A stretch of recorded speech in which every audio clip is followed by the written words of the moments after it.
friends. I am ready to answer another common question. A question that I actually have to admit I do not like. I do not like answering it. I actually love to talk about it, but I don't like to answer it. And that is, what curriculum do I use?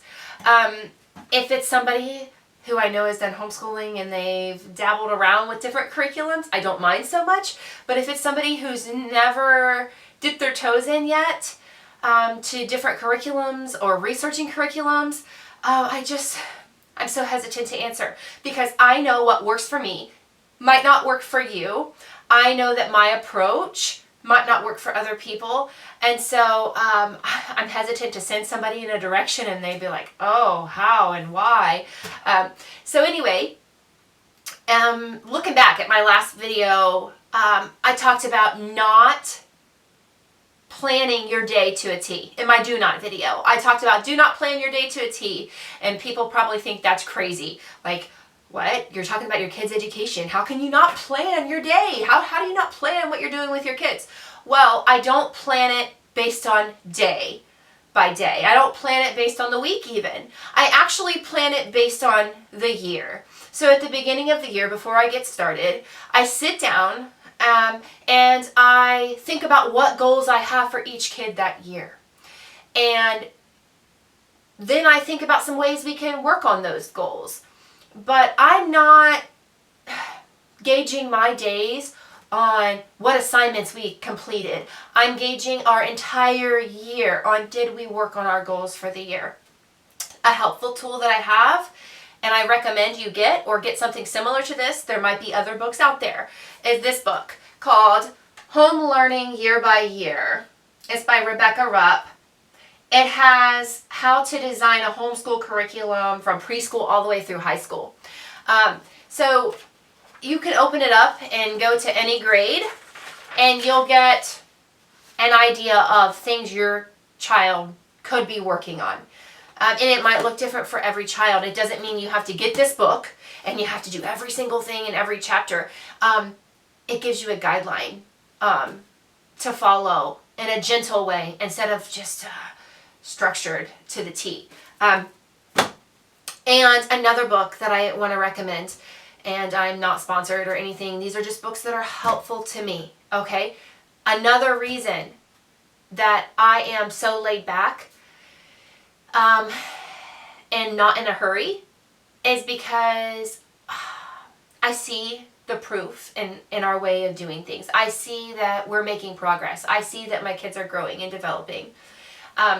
But the book I would recommend is this book by Durenda Wilson. It's called The Unhurried Homeschooler, and it is a super thin book.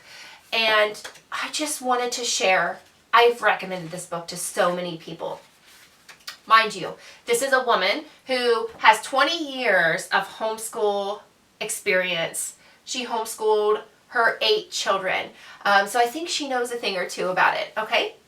So on page 15, I am going to read this, and hopefully it doesn't take up too much time, but it's so good and it's so encouraging. The latest trend to educate early is in direct opposition to nature. The child's level of development plays a huge part in their ability to grasp whatever it is we're trying to teach them. Their natural curiosity is the key component in enabling them to absorb information. In other words, if it's interesting to them, they'll learn so much more. We should allow them at the tender school age of 5 to 8 to keep things simple, explore, do more of what comes naturally for them.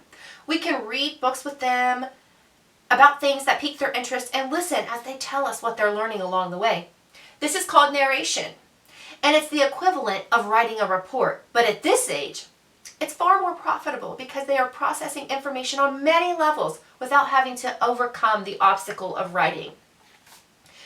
To believe these precious little ones are ready for our adult version of education is one of the biggest mistakes we could make. A slower, gentler approach lends itself to growing with the children. So by the time they reach the age of logic, which is approximately 12 to 15 years old, they are excited about what they can learn.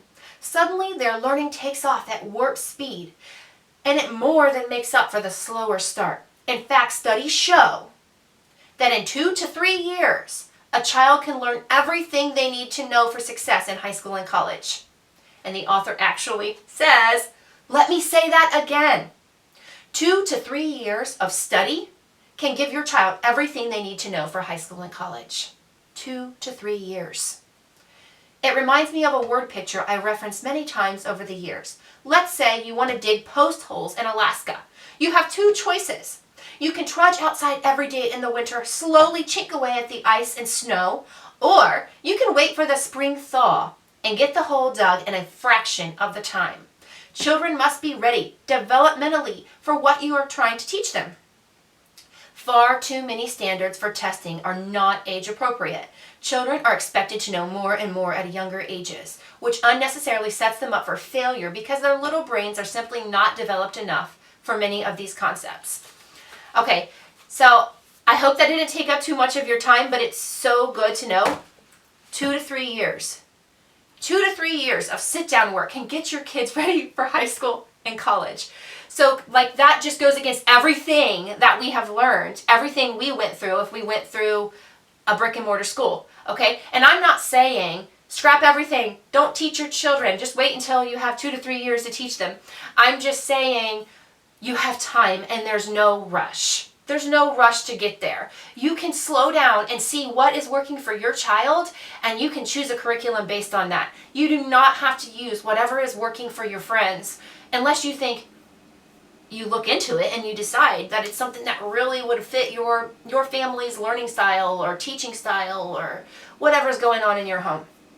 I want to stop here and move on, but I do recommend these 2 books. Have a good one.